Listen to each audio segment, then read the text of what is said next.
I'm State Representative Matthew Patrick of the 3rd Barnstable District.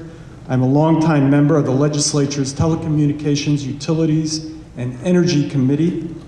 I have volunteered many years to environmental causes on Cape Cod. Before joining the legislature, I was the Executive Director of Self-Reliance, the nonprofit energy advocacy and research organization, for 15 years. I led a successful effort to save the Quashnet River Valley from imminent development and was co-chair of the campaign to pass the Cape Cod Commission Act. Make sure. My support for Cape Wind was always based upon it passing the environmental impact review, and to date, it has done so. Tonight, I am going to some new information that you should consider.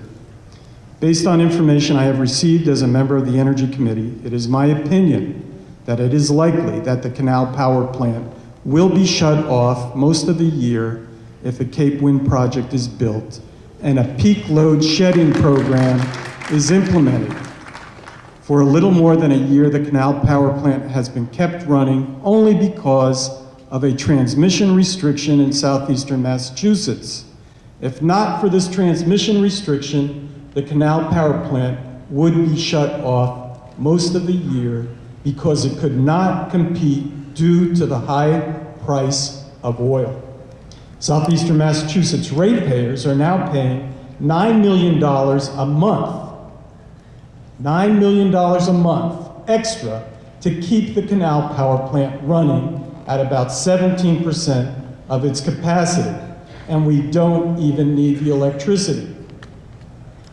The National Electric Reliability Council, or the NERC, requirements call for operating the system to protect for the loss of 2 major transmission lines within a 30-minute period. Keeping the Canal Power Plant running satisfies this requirement.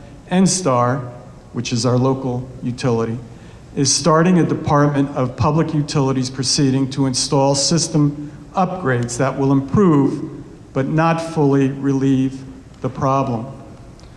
I will ask the ISO, Independent Service Operator of New England, and the Department of Public Utilities to waive the requirement to run the Canal Power Plant in off-peak hours and instead implement a load shedding program after the short-term upgrade is completed.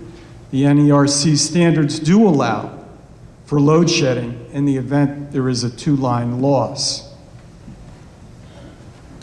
The added generation of Cape Wind coupled with peak load shedding program would greatly assist in relieving the need to keep the Canal Power Plant running, except for extreme peak load requirements, which usually occur in the summer months here.